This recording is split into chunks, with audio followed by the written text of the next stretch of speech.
All right, and welcome back to our next online Bible study. I'm very excited about this one. We're going to be tackling one of the most controversial, difficult, and mysterious passages in all the Bible, Revelation 13, the beast that arises from the sea. The beast, the mark of the beast, the number of the beast, the name of the beast, all will be revealed. Think of this like an adventure or a detective novel. You are like Dr. Watson, and I am like Indiana Jones. Just give me this one, okay? I want to be Indiana Jones. And like in any good adventure, we are trying to solve the mystery. However, there will be dangers, there will be pitfalls, there will be enemies. In particular, 2,000 years of confusion, misinformation, and in some situations, outright lying. But I'm really excited about this scripture, and I think we're going to have a lot of fun.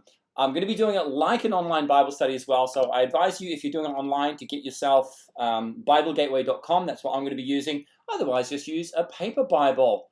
How does that sound? Pretty fun. Let's get into it. All right, turn in your Bible to Revelation chapter 13, starting in verse 1. And I saw a beast rising out of the sea with 10 horns and 7 heads, with 10 diadems on its horns. Diadems are crowns, and blasphemous names on its heads. And the beast that I saw was like a leopard, its feet were like a bear's, and its mouth was like a lion's mouth. And to it the dragon gave his power and his throne and great authority. One of his heads it seemed to have a mortal wound, but its mortal wound was healed. And the whole earth marveled as they followed the beast. And they worshipped the dragon, for he had given his authority to the beast. And they worshipped the beast, saying, "Who is like the beast, and who can fight against it?"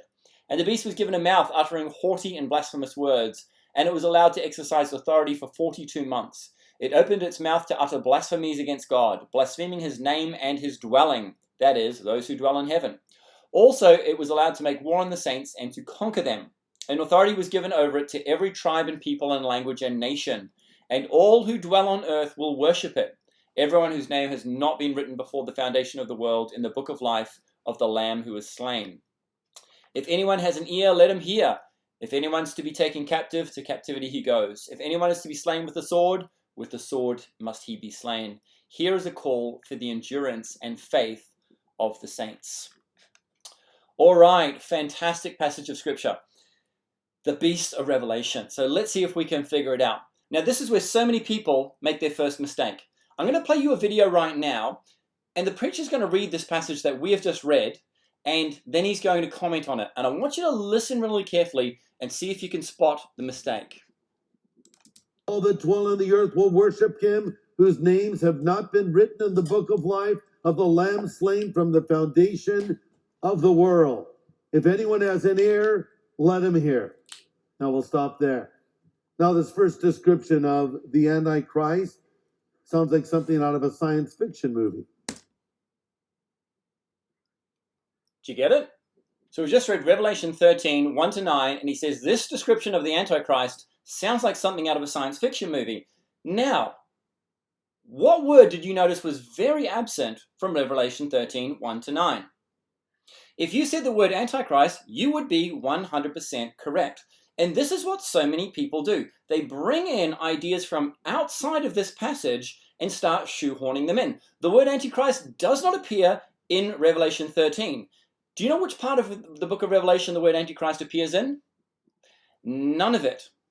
And what people do is they start creating a Frankenstein's monster by taking this idea of Antichrist, grab a little bit from Daniel, grab a little bit from Matthew 24, grab a little bit from Revelation, grab a little bit from 2 Thessalonians, and build this bizarre mythical concept that really doesn't connect with the biblical idea of Antichrist at all. Let me give you an example of this kind of Frankenstein's monster of Antichrist that people built. But in a way, Satan will have his version of Jesus, his imitation of Jesus. We have Jesus Christ, and Satan will have his Antichrist. This man will be history's vilest embodiment of sin and rebellion. But this coming world leader may not be what you expect. He won't be dressed head to toe in black with 666 tattooed on his forehead and steam rising as he walks by. His eyes won't glow red. Rather, Antichrist will be suave, intelligent, engaging, magnetic, charismatic. He'll do what no other man has ever been able to do before. He'll bring global peace. He'll solve the Middle East peace puzzle. He will rid the world of terrorism. He will be so successful, he will be hailed as the greatest peacemaker who has ever lived. No doubt he'll win the Nobel Peace Prize. He will be a satanic Superman. He will even get the Jewish nation and Arab nations to sign a peace treaty, paving the way for the long-awaited Third Temple. But behind that is the most evil man who has ever walked this earth. Okay, so there is a lot of information and a lot of detail here, apparently, about the figure of Antichrist. And that's fine. There's nothing wrong with saying, well, I believe that this Antichrist figure will be X, Y, and Z. But the question I've got is, are these ideas biblical? Because how do we know that the Antichrist will be suave? How do we know that he will sign a peace treaty with the Arabs? How do we know that he will win a Nobel Prize and end global terrorism? How do we know that he will pave the way for a building of a third temple? So I'm going to do the most basic thing that any Bible student could do. We're simply going to look up the word. So head back with me to Bible Gateway. And we're just going to look up the word Antichrist. And, if we can learn all this information about the Antichrist, you would assume that the Bible, in particular the book of Revelation, will be packed with references to the Antichrist. So let's just do a search. 4 results for Antichrist. Did you know that? The word Antichrist appears 4 times in the Bible. Is it in the book of Daniel? Is it the Olivet Discourse in Matthew 24? Is it the man of lawlessness in the Thessalonian Discourse? Is it in the letters of Paul? Is it in the book of Revelation with these incredible pictures of this end time, one world government, one monetary system leader? No, my friends, it appears in 1 John and 2 John. These are some of the most obscure books in the entire Bible. They're tucked away there in what are called the pastoral epistles, and often very much overlooked by most people. And yet, these are the only references to Antichrist in the entire Bible. Does it tell us which color the Antichrist's eyes will glow? Does it tell us his level of suaveness? Does it tell us about his dealings with the Arabs? All will be revealed. 1 John 2:18, children, it is the last hour. Okay, so he's talking about an end-time Antichrist. So he's talking about at the end of the world. And for some reason, he believes that he's in it.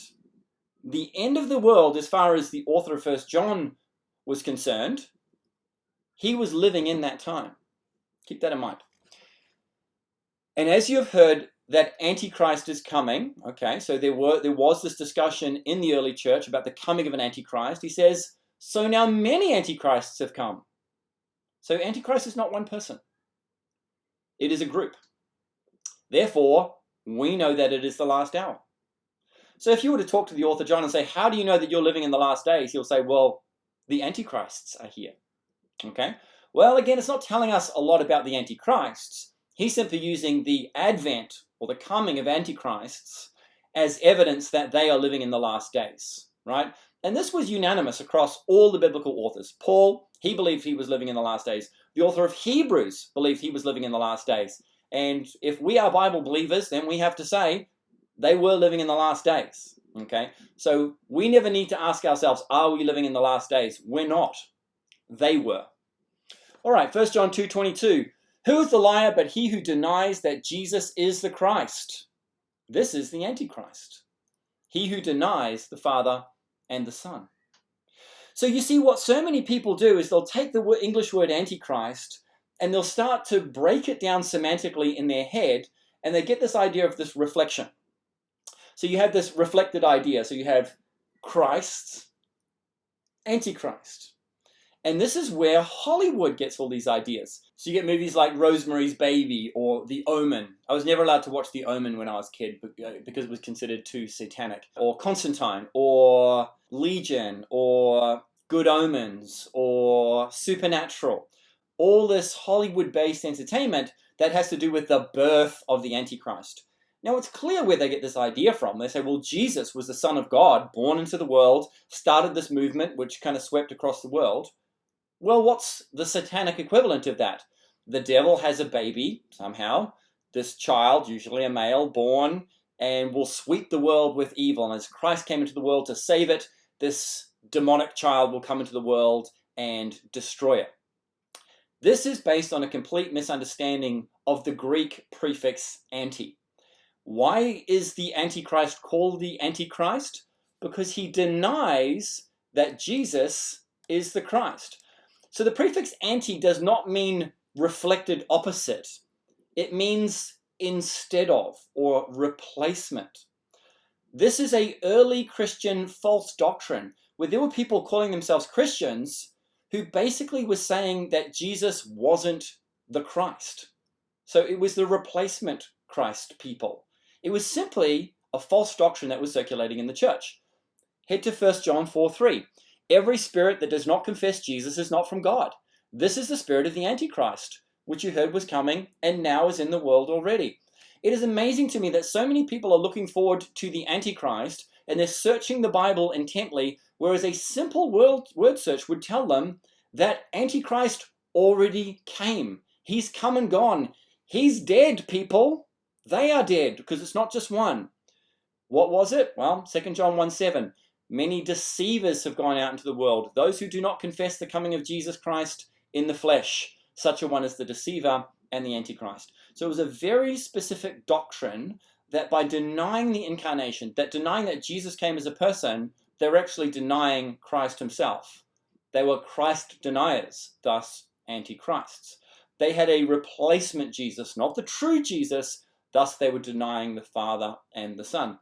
So it was a simple misunderstanding of the true nature of Jesus that became a false doctrine that was getting into the church. And John here, the elder, is warning churches, and he says, if you have these Christians who come into your congregation and start talking to you about how Jesus was never an actual human who came in the flesh, he says, you have an Antichrist, and you need to be really careful. So a simple word search has actually solved the mystery for us. And I'm not doing anything difficult. Feel free to change translations if you want. The Greek word antichristos appears 4 times in the Bible, once in the plural, and it simply refers to a group of false teachers in the early church. Okay, so let's get back into Revelation chapter 13. And my methodology here is I'm going to be looking at each of the individual symbols, seeing if we can interpret them, grouping them together, and seeing if we can form a coherent picture. So let's get into the text. And I'm just going to underline each of the, or highlight each of the symbols. So, and I saw a beast rising out of the sea. So that's our first symbol. 10 horns and 7 heads, 10 diadems on its horns, blasphemous names on its heads. It was like a leopard, feet were like a bear's, mouth was like a lion's mouth. The dragon gave his power to and his throne and great authority. Had a mortal wound. Mortal wound was healed. And the earth marveled, and they followed the beast. And they worshipped the dragon, for he had given his authority to beasts. And they worshipped the beast, saying, who's like the beast? Who can fight against it? So let's look at these symbols and see if we can figure out where John is pointing us. Well, the first symbol we have is a beast rising up out of the sea. So I'm going to head back to Bible Gateway, and I'm going to search for beast sea and see what comes up in the ESV. Well, we have 12 references to beast sea, and some of it is not really helpful for us because sea could be part of the word searched, as in Ezekiel 34. So what we're looking for is a beast coming up out of the sea, and that only happens in one place, and it's right here in Daniel. Daniel 7:3, and 4 great beasts came up out of the sea, different from one another. So I'm going to click on full chapter here, and we're going to see all of Daniel chapter 7, and see if this helps us with Revelation 13. Well, immediately as we look into this text, beasts coming up out of the sea, that's a pretty good indication we're on the right track. The first was like a lion. Okay. Second was like a bear. Okay, strongly indicative that we're on the right track. And last of all, it was like a, where is it? Leopard, right there. So it is extremely obvious. This is not something that's debatable. This is not something where we can go, I wonder where he's getting these ideas from. It's like John is holding up a sign saying, go back to Daniel 7. That's where it's like huge sign. Daniel 7, this way, please. What he's trying to do is tell us that if you want to understand this beast, right, that is waging war against the followers of Jesus, he says, go back to Daniel 7 and you'll know what I'm talking about. Okay, I am having to re-record this section at nighttime, which is why it looks slightly different. My video froze up and it had my face frozen at an awkward angle. In fact, no matter where you pause any of my videos, my face will always look odd. I don't know why. I just have one of those faces, which is not good for pausing videos. It's a curse. Anyway, in Revelation 13, John is telling us that the secret to understanding who the beast is in Daniel 7. So let's go through the beasts of Daniel 7 and see if we can figure out who the beast is. So the first beast that arises from the sea is this winged lion, and everybody agrees that this is a symbol of the kingdom of Babylon under Nebuchadnezzar. Next. Bye-bye. Oh, look at this guy. He looks so fluffy. I would actually cuddle this bear. He has scary teeth, but he has fluffy fur. So he has 3 ribs in his mouth. And people agree that this symbolizes the kingdoms of Babylon, Egypt, and Lydia, which were sucked into the Persian Empire, and they became very powerful. They are the big bear. Next. He's walking, by the way. That's why I'm bouncing him up and down. And we have the next empire, and this is the empire under Alexander the Great, who spread all the way from Macedonia to India, and he spread Greek culture, and this process is called Hellenization, and that became the dominant force in the world of that day. Now we get to the next beast, and oh my goodness, look at this guy. That is horrifying. Hey, don't blame me. I don't make the art, I just download it. Now, what could this be? Well, you don't have to be particularly smart. You simply have to follow the chronology. What is this powerful, scary... You know what? I'm going to change that just so you don't have to look at that horrifying, smashed up zombie gremlin face. Here we go. Back to the fluffy bear. You simply need to follow the chronology. What is a massive, scary, invincible world empire that comes after the period of Hellenization? It is obvious. It is the Roman Empire. What else could it be? And just to prove it, I have written the word Rome underneath this dragon. So what more evidence do you need? So it seems very obvious to me that the Roman Empire is what John has in mind. And what he's done is he's taken a couple of scary bits from the other animals, the mouth of a lion, the paw of the bear. Look at that guy, he's got big claws here. And what he's saying is that the Roman Empire takes the scariest bits of all these other world empires and kind of packages them into one. So this is like the ultimate beast empire. And what John is saying is this thing has declared war on God's people, on the Jesus community, the saints. And God is going to let this beast conquer the saints. That's why at the end of this passage he says this calls for what? 2 things. Endurance and faith. This huge scary beast that has its tentacles in every single part of life has declared war on the people of God. That is what John is saying. So we've done it. We've identified the beast of Revelation. It is the Roman Empire. Now, it's not just the Roman Empire. We're going to see later that it is also a man, and I am going to be specifically identifying the name of that man, but that's for another day. So it seems very likely that the beast of Revelation is in fact the Roman Empire. But we haven't looked at all the symbols, so let's finish that and make sure we are on the right track. We are told that the beast has 10 horns, 7 heads, and 10 diadems on its horns. Now this is really interesting because horns, diadems, and heads all seem to basically mean the same thing. A ruler or a king. We even use this terminology today, head of state or land belonging to the crown. So how can something that is 10 also be something that is 7? Well, this is where things get really interesting. Of course, these numbers could purely be symbolic, but I want to show you something really fascinating that I noticed. Let's go through the list of Roman rulers and see what happens at number 7 and number 10, especially given the fact that the book of Revelation culminates with the end of the world, which is the destruction of the temple. The temple was destroyed under the Emperor Vespasian, the little horn. So let's see what happens when we look at number 7 and number 10. I've even got inspiring music for you. All right, Julius Caesar, number 1. Augustus Caesar, number 2. Now I want you to notice underneath it says Julio-Claudian dynasty. Okay, so emperors were reckoned dynastically. Tiberius 3, Caligula, also known as Gaius, number 4. Claudius 5, Nero 6, Galba 7, Otho 8, Vitellius, not the most flattering bust, 9, boom, Vespasian, number 10. Vespasian is the 10th head. But you say, James, how can 7 be 10? Well, this is where things get interesting. Vespasian is the first of the Flavian dynasty.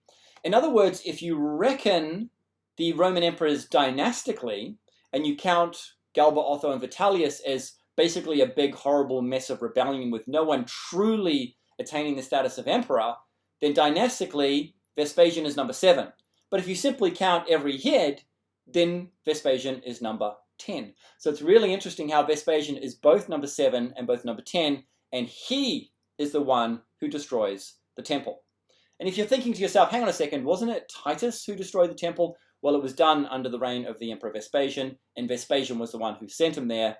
He said, son, go destroy the temple. Literally son, because it was his son. Now I want to bring your attention to this phrase here, blasphemous names on its heads. This is really interesting as well and may help solidify our case that the beast is indeed the Roman Empire.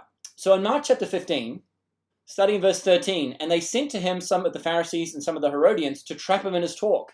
And they came and said to him, Teacher, we know that you are true and don't care about anyone's opinion, for you're not swayed by appearances, but truly teach the way of God. Is it lawful to pay taxes to Caesar or not? Should we pay them or should we not?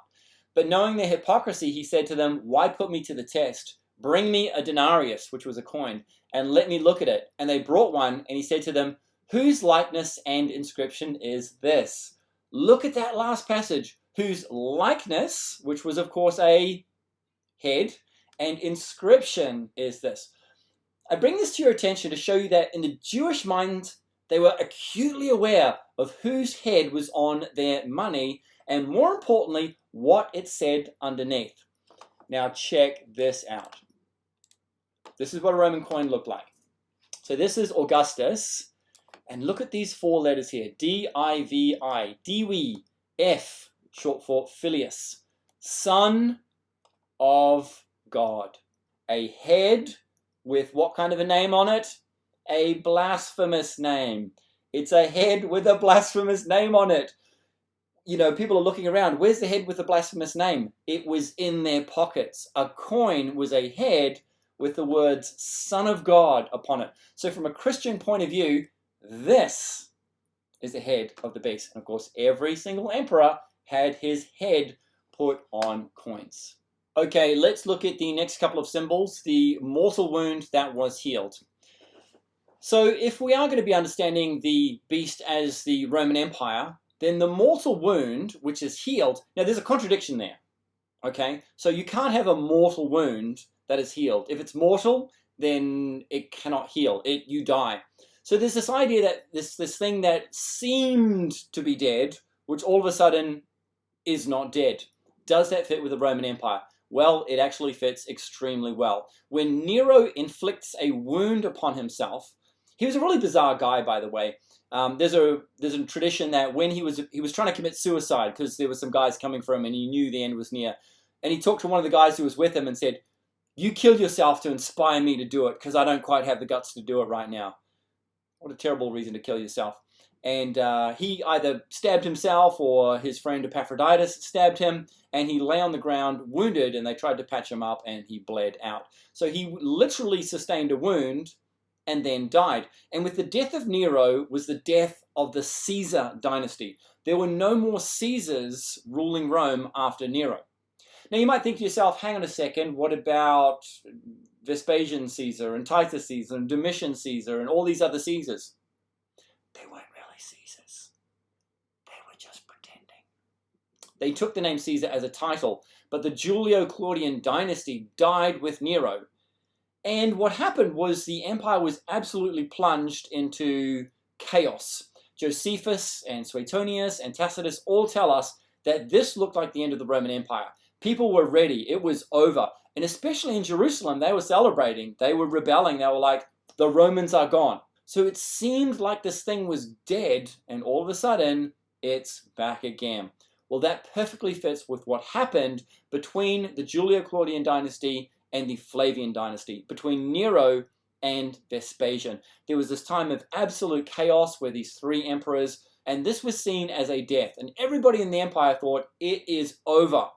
It was nice while it lasted. Not really. We're glad to be out from under the Romans. But the Roman Empire is gone. And when Vespasian pulled it all back together, was confirmed as emperor by the Senate, and all of a sudden, the Romans are back in business. What does Vespasian do? He sends his son Titus to Jerusalem and destroys it.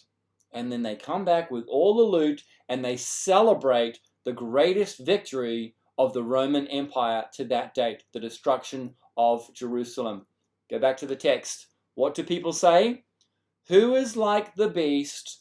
Who can fight against it? This perfectly fits with what happened. Everybody thought that Rome's military power was gone, and all of a sudden, this powerful city of Jerusalem is absolutely leveled.